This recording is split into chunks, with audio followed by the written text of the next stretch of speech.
दिल्ली के दौरे पर पूर्व गृह मंत्री नरोत्तम मिश्रा, हाईकमान से मुलाकात की खबरों पर नरोत्तम मिश्रा का बयान। मैंने मिलने के लिए कोई समय नहीं मांगा है, नरोत्तम मिश्रा ने कहा। जब समय ही नहीं मांगा तो मुलाकात कैसे होगी, नरोत्तम मिश्रा ने कहा। इसके साथ नरोत्तम मिश्रा ने पार्टी में लगातार काम मिलने की इच्छा जताई है। पद की कोई इच्छा नहीं, सिर्फ जिम्मेदारी चाहता हूं, नरोत्तम मिश्रा ने कहा।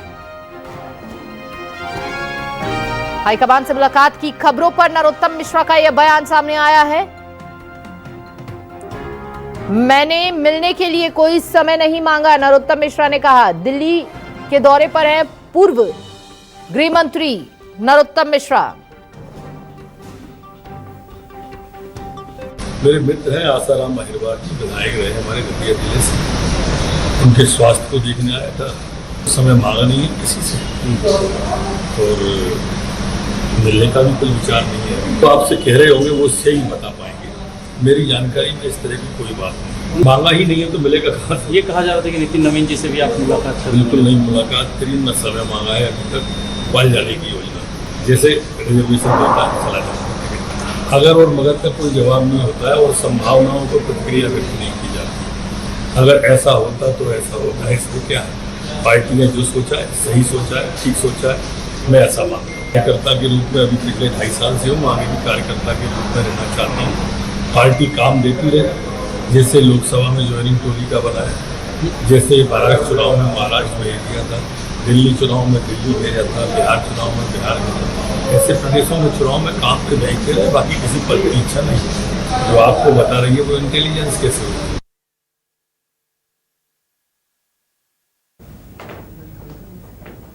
State news coordinator Rakesh Chaturvedi ji हमारे साथ जुड़ चुके हैं।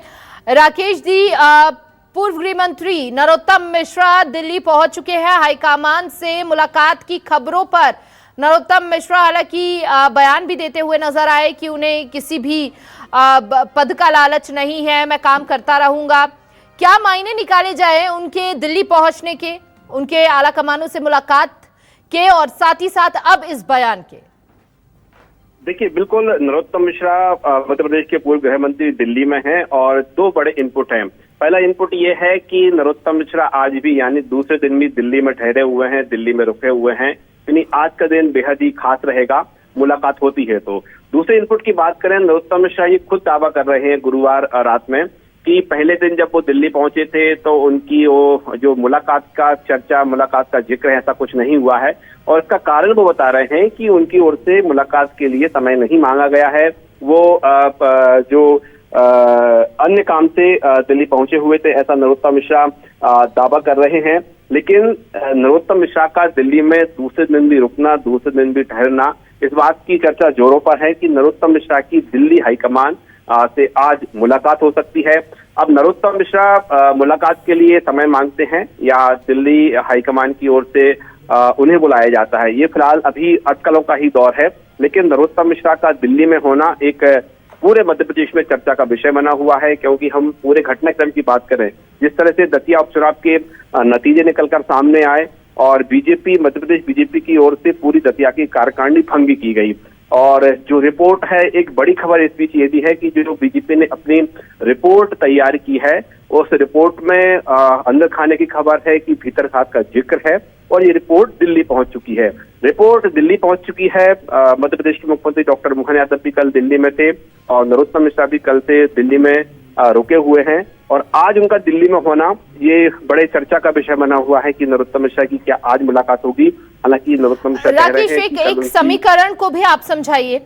देखिए, यहाँ दतिया उपचुनाव में तो बड़ी हार का सामना करना पड़ा है बीजेपी को, लेकिन अगर कोई बड़ा एक्शन नरोत्तम मिश्रा के खिलाफ लिया जाता है तो क्या उसका खामियाजा भी हो सकता है, आने वाले समय में आगामी चुनावों में देखने को मिल सकता है? देखिए, हम समीकरणों की बात करें, हम इन समीकरणों को समझने के लिए नरोत्तम मिश्रा के मन में क्या चल रहा है ये हम समझने का प्रयास करें। तो नरोत्तम मिश्रा ने कल जो दो बड़ी बातें कही, एक तो ये कही कि उनकी ओर से समय नहीं मांगा गया है, लेकिन नरोत्तम मिश्रा ये भी बोलते हैं कि वो चाहते हैं कि बीजेपी में उनको काम मिलता रहे। काम किस तरह का मिलता रहे, अब हम उसको समझने का प्रयास करें तो बोल तो रहे कि बतौर कार्यकर्ता वो काम करते रहेंगे, लेकिन 2024 की बात करें, जो कि मध्य प्रदेश में ज्वाइनिंग टोली का उनको इंचार्ज बनाया गया था, तो नरोत्तम मिश्रा अपने बयान में इसका भी जिक्र करते हैं कि उनको काम मिलता रहे बीजेपी की ओर से और वो संगठन में काम करना चाहते हैं, जैसा उन्होंने 2024 में काम करके दिखाया है। साथ ही नरोत्तम मिश्रा ये भी बोलते हैं कि उनको पद नहीं चाहिए, काम चाहिए। तो सीधे तौर पर नरोत्तम मिश्रा की मुलाकात होगी, डिमांड होगी, तो वो काम चाह रहे हैं, पद नहीं चाह रहे हैं। अब बीजेपी हाईकमान रिपोर्ट के आधार पर किस तरह से रुख इख्तियार करता है, नरोत्तम मिश्रा से मुलाकात होगी तो बातचीत क्या होगी, ये सब तमाम जो सवाल हैं वो मुलाकात के ही गर्त में फिलहाल छुपे हुए हैं। भविष्य में नरोत्तम मिश्रा को क्या जिम्मेदारी मिलने वाली है, क्या उन्हें दिल्ली बुलाया जाएगा, दिल्ली टीम में शामिल किया जाएगा, या नरोत्तम मिश्रा को कोई पद दिया जाएगा, या नरोत्तम मिश्रा कह रहे हैं पद नहीं चाहिए, काम चाहिए, तो क्या उनको काम दिया जाएगा या काम भी नहीं दिया जाएगा। ये तमाम सवाल जो हैं लगातार चर्चा का विषय बने हुए हैं। ये लेकिन ये तब तक अटकलें हैं जब तक कि मुलाकात नहीं होती या फिर दिल्ली हाईकमान की ओर से कोई निर्देश जारी नहीं होते हैं। बहुत बहुत शुक्रिया आपका राकेश, तमाम जानकारी साझा करने के लिए।